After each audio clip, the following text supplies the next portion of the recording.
Hey guys, Ash here, Watcher of Realms with 10 tips and tricks to help you advance on your account. Whether you're a beginner, intermediate, or an endgame veteran, hopefully you'll glean one strategy piece or hopefully even more than that out of today's video. So let's go ahead and jump into it.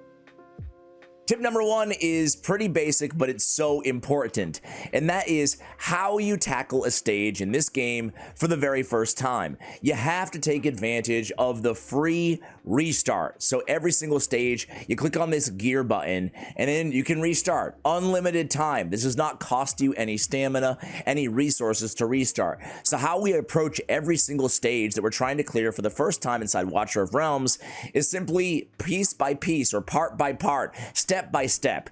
We try things, different positions, different heroes.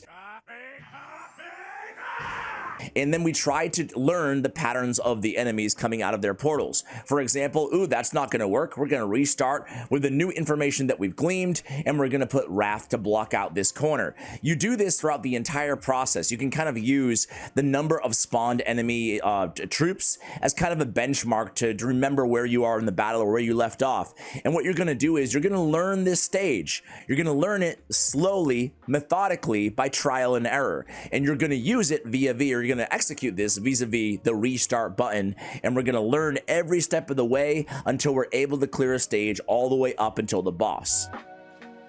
Tip number two is a little bit more nuanced than tip number one, and that is when you approach this game, when you're trying to clear any content in the game, rather than thinking about assembling the perfect team and upgrading a million heroes to complement every single level that we're on, this game is a bit more gear intensive compared to other games in the genre. What I mean by that is your goal should be unlocking a stage for the first time. So when we unlock a stage for the first time, we get Power of Dominance. That's going to give a 30% stat boost if you can 3-star the entire stage, right? So if I 3-star the stage, I unlock a 30% stat boost.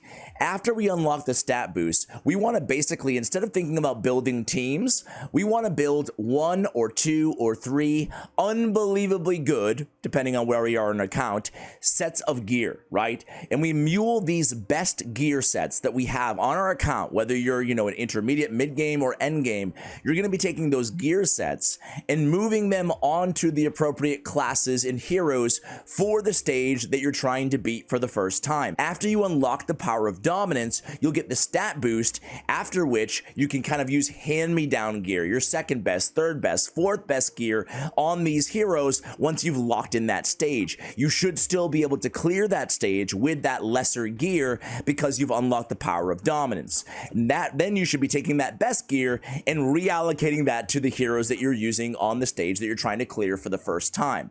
It's the key to progression inside Watcher of Realms, which frankly I wish I knew about a lot sooner. Tip number three are 3 kind of categories of heroes that you can use without even upgrading them or necessarily even playing some of them on the battlefield. You should take advantage of these heroes because they're some of the most powerful abilities that you can use in this game, and they cost you nothing to use at all. So Volka's one example. Her Awakening at Awaken 1, which you get for free through the Tide. All allies redeployment time is minus 25%. She doesn't even have to be used, and you're going to get a 25% discount deployment time of all of the heroes on your account.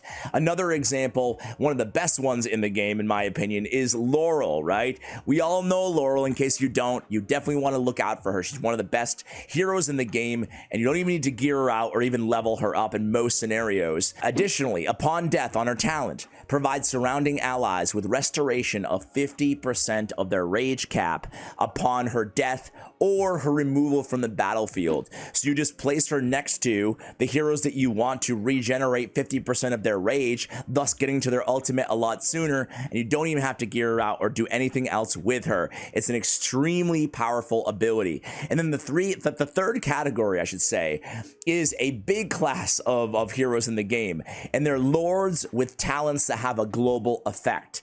King Harz is a great example. Basically, on his lord skill, he's going to grant all allies on the entire team a shield period periodically based on their HP. So he's going to be shielding everybody, and this is going to happen even if he's not on the battlefield. Now, these are just 3 of these heroes that I mentioned in today's video, but I'll give you a bonus 4th. What the heck, right? I love Dalian. Dalian is a cost regenerator, right? So we just place her on the battlefield, and she's going to be restoring cost. Restores 15 cost for all allies every 25 seconds. Venoma is another one. You don't even have to place her on the battlefield, but she's going to start all of your heroes when they spawn with more more kind of rage. Closer to their ultimate, you're going to be able to pop their ult almost immediately after they enter the battlefield. Tip number 4 is use and take advantage of the Dwarven Association, specifically the black market. This has been talked about a lot, and I had this in my last tip video, but it's so good of a tip, such a fundamental tip, that I had to repeat it again in today's video, and that is use your daily refreshes. I would advise everybody refreshes the Dwarven Association all the way up until at least the diamond cost, because the cost is very low and the rewards are very high. What sort of thing are we buying? Well, a lot of stuff, honestly. I buy almost everything that costs gold outside of usually gear, right? But insignias, I buy them all. Auto battles, I buy them all, right? Summons, I buy them all, even for the gems. They're usually at a very nice discount, and the rewards in this game in the market are a lot better than 99% of games in this genre. Do not sleep on the black market.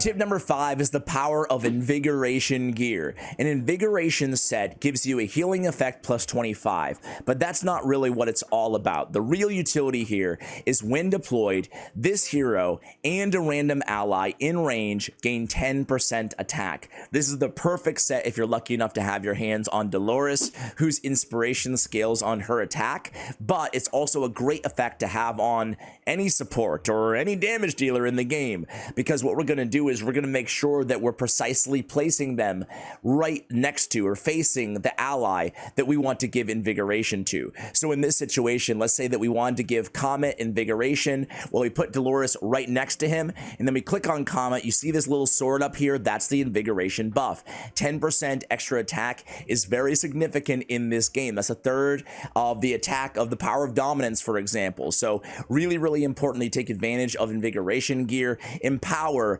your inspiration heroes, and also your DPS.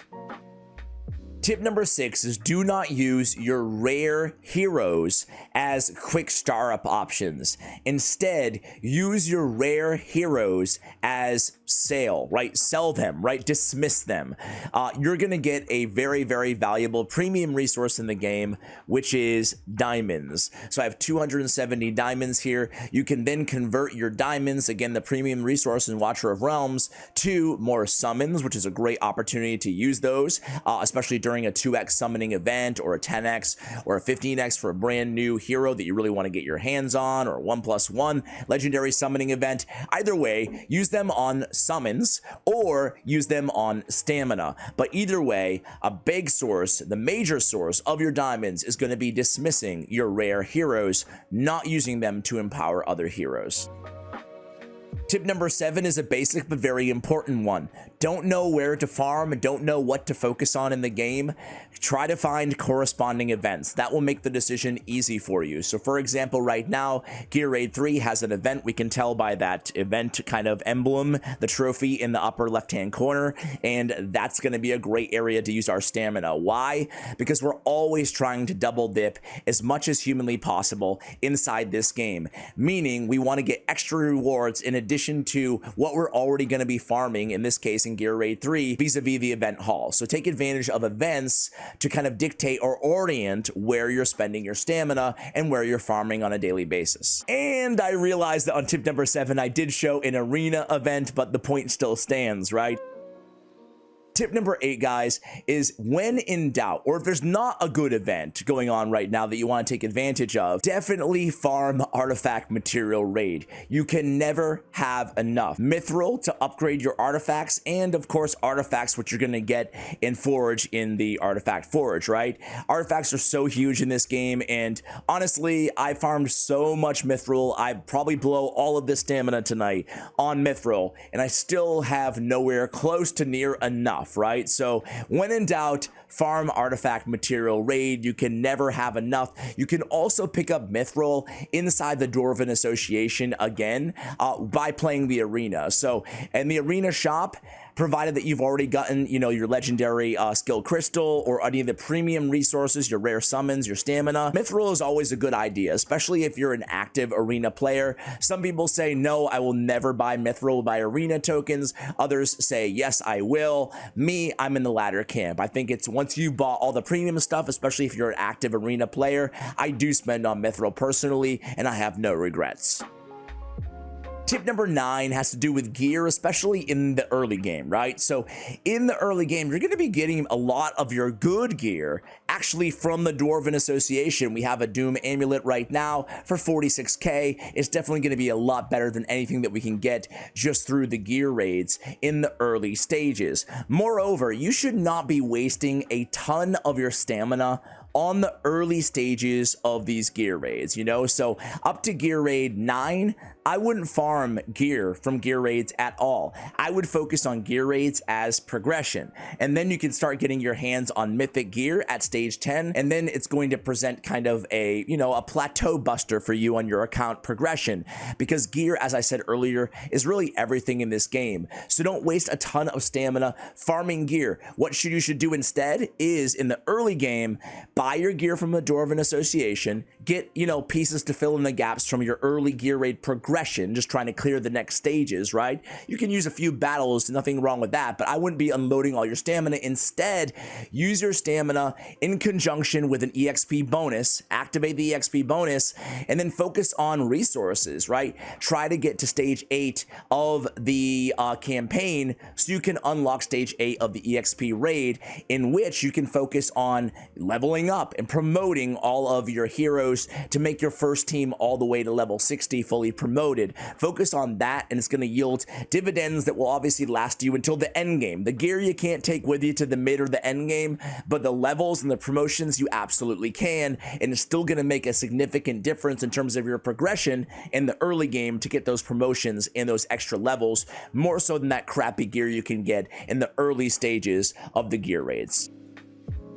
Last tip, number 10, kind of ties into tip number 9 in a big way, and it has to do with promotion, right? Promotion and leveling up is everything in this game. Even Awakenings, on Epics especially, they're a lot easier to get duplicates of, and Awakenings are going to make a big difference. But rather in the early game than focus solely on gear and artifacts, focus on promotions. You get significant stat bonuses with every promotion that you have on all of your heroes in the game. But beyond that, you get massive attack range boosts. They're going to have a profound effect. So basically, before you invest in a hero, you need to already make the decision that you are going to work to fully promote them vis-a-vis the promotion raids. It's imperative. I would not advise anybody upgrade a hero. You know, take him to level 50, that's cool. But you should plan on level 50 and taking them to 5 promotion as well, because not only do you extend the range, but you're also unlocking skills. So if you do not promote your heroes that you want to use on your teams, you're really not experiencing, you know, sometimes half of what the hero actually has to offer. So promotions are mandatory in this game, not a nice to have, they're a must have. Guys, I hope those 10 tips helped you out, whether you're a beginner or an advanced player in the game. Thank you for watching, and as always, take care, guys.